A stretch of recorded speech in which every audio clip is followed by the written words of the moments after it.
feito um viaduto e um bêbado trajando luto me lembrou Carlitos.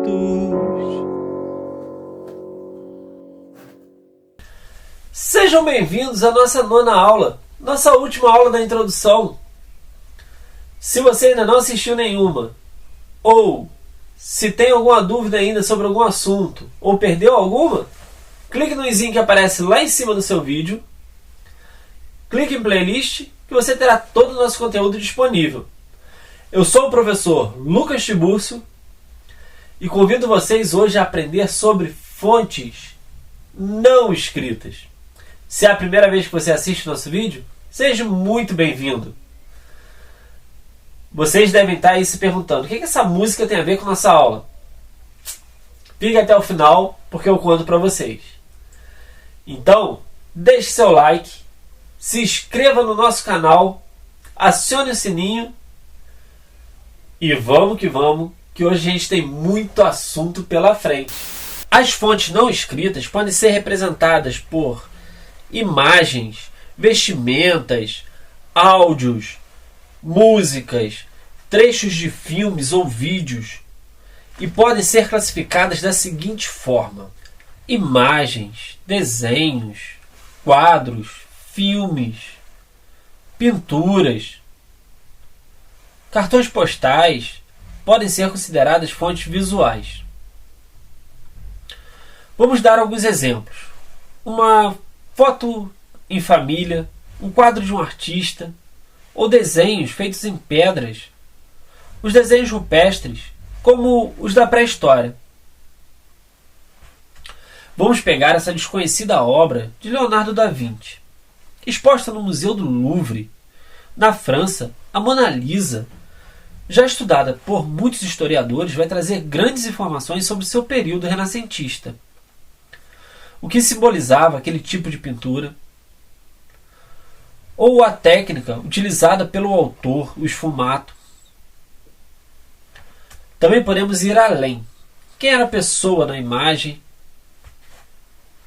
Se aquela paisagem existiu ou não. Podemos trazer várias opções que podem ser pensadas, analisadas e estudadas. O historiador, com cruzamento de dados de outras obras do autor ou de outros autores, poderá estudar aquele período, desvendando características em comum e as diferenças entre as obras, assim apontando características vividas naquele momento. Cantiga, música, lenda, entrevista.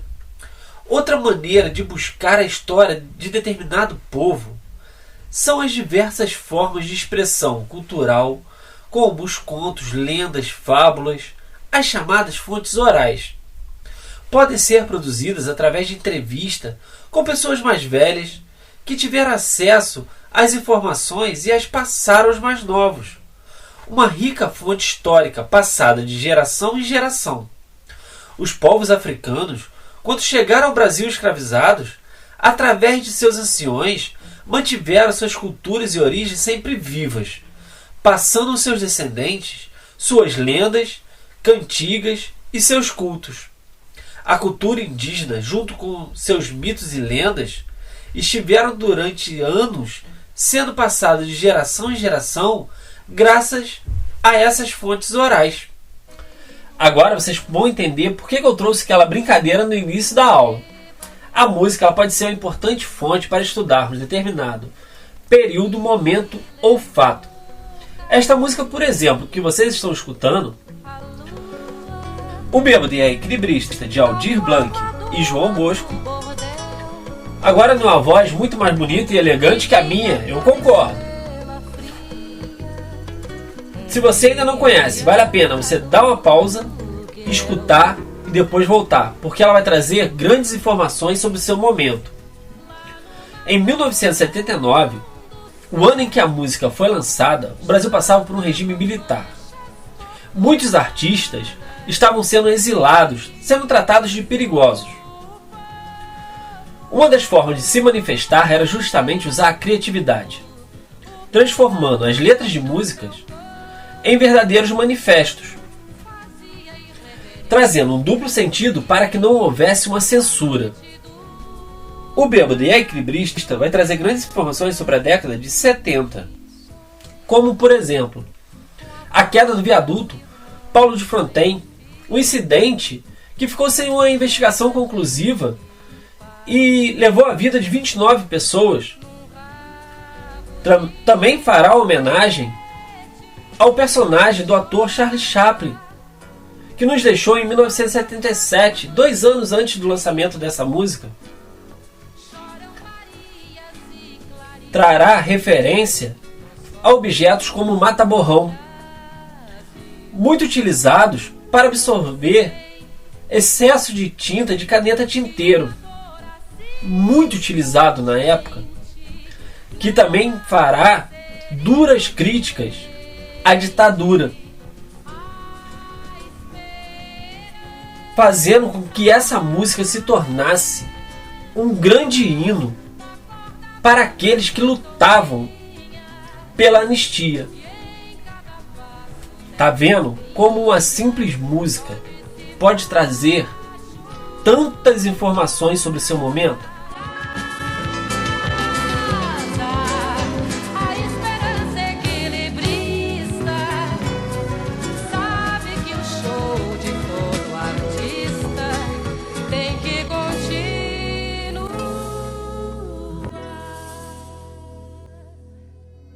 Fontes materiais: máquinas, moedas, armas, vestimentas, objetos de um modo geral. Como vocês podem ver, hoje o estúdio está lotado delas. Vou apresentar algumas: os álbuns, o próprio toca-disco, um gravador, uma fita cassete, uma balança ou uma furadeira super moderna, um brinquedo dos anos 80, entre outros. Também podemos analisar um osso utilizado como uma arma da pré-história, ou a vestimenta de um soldado, uma vestimenta de uma tribo indígena. Também podemos analisar uma espada, uma arma utilizada em uma guerra. Tudo isso vai trazer informações de uma época, ou até mesmo poder nos ajudar a analisar determinada sociedade ou a cultura de um povo, fazendo assim dessas fontes tão importantes como qualquer outra. Uma moeda, por exemplo, pode conter informação sobre o seu ano, o governante que ali se encontrava, o metal valorizado de uma época, ou até mesmo sobre a sua economia de um determinado período. O historiador vai poder trabalhar várias vertentes ao utilizar as fontes materiais. Para chegar ao conhecimento histórico e analisar um fato, o historiador deve seguir alguns passos. O primeiro é escolher o assunto e delimitar o local e o tempo. Vamos ver isso na prática. Vou convidar vocês a participarem dessa experiência. Vamos pegar, por exemplo, as brincadeiras infantis do Brasil nos anos 90. Quais eram? Quais são as regras? Se usava algum material? O segundo passo será recolher as fontes. Fotografias, filmes, músicas, jornais, revistas, até mesmo entrevista com pessoas que viveram essa época.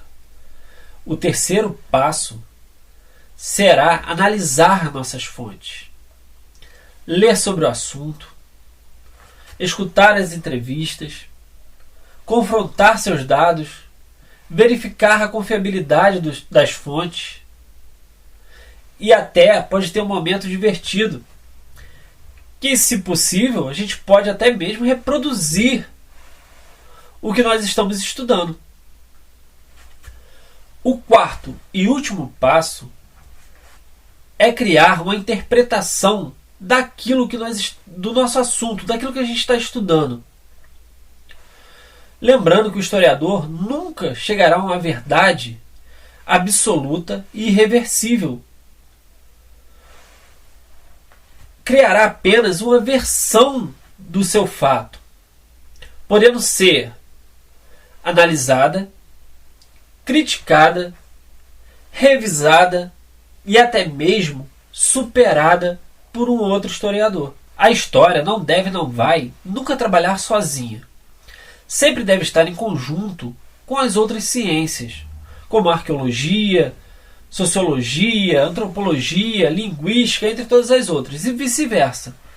Vamos pegar, por exemplo, o arqueólogo. Ele irá escavar e encontrar ossos, fósseis, levará para o laboratório, onde será verificado por outras áreas, validando ou não seu objeto de pesquisa, podendo até mesmo dar uma datação ou informações necessárias. Assim, o historiador terá um maior entendimento sobre a humanidade ao decorrer do tempo. Somos a história dentro da história. Não podemos achar que a história só é feita de grandes personagens, reis, imperadores, governantes. Somos também agentes dessa história. Podemos pesquisar sobre os assuntos e sermos fonte de novas pesquisas, tanto no futuro quanto no agora. Seu modo de se vestir diz como é a moda da atualidade. Brincos, roupas, bonés são fontes materiais sobre você. Suas fotos, essas fotos que você expõe nas redes sociais ou que você guarda em um álbum de fotografia, são fontes visuais sobre você. Os textos que você escreve, seus documentos, são fontes escritas sobre você. Sua religião, a política, mostram como são a nossa sociedade. Estamos o tempo todo produzindo novas fontes. Devemos sempre estar atualizando e contando a nossa história. A história do nosso povo, do seu povo. Suas lutas, suas conquistas, independente de sua classe social, sua cor de pele, seu credo, sua orientação sexual, a história é viva e não pode e não vai ser apagada de uma hora para outra. Bem, meus caros, chegamos ao fim da nossa última aula da introdução. Quero agradecer a todos vocês que nos ajudaram e se dedicaram a criar esses momentos. Espero ter ajudado vocês a entenderem um pouco mais o que é e por que devemos estudar história. Se vocês quiserem continuar nos ajudando a construir mais vídeos como esse, deixe seu like, inscreva-se no canal, compartilhem, divulguem, comentem e nos siga também nas nossas redes sociais. Vou mostrar para vocês como é bem fácil. Basta entrar no canal do YouTube. Nele você encontrará o ícone que te levará direto às nossas redes sociais. Também terá um ícone que vai direto ao nosso site, onde você poderá ter acesso aos nossos conteúdos e estudar com o nosso quiz, podendo avaliar como você está indo dentro dos seus estudos. Além disso, você pode ter nosso conteúdo direto no seu smartphone. Baixe nosso aplicativo pela Google Play. O link está na descrição do nosso vídeo. E se você quer se inscrever, mas entrou por outra plataforma, basta estar clicando na marca d'água que aparece no canto da sua tela e clicar em inscrever-se. Quero deixar aqui o meu abraço a todos vocês. Novamente, meu muito obrigado. Se você quer estar revendo nossas aulas, nós temos a playlist que encontra-se aqui no izinho e você pode ter acesso a todas as nossas aulas anteriores. Muito obrigado por nos seguir até aqui. Fiquem com Deus e até um próximo encontro.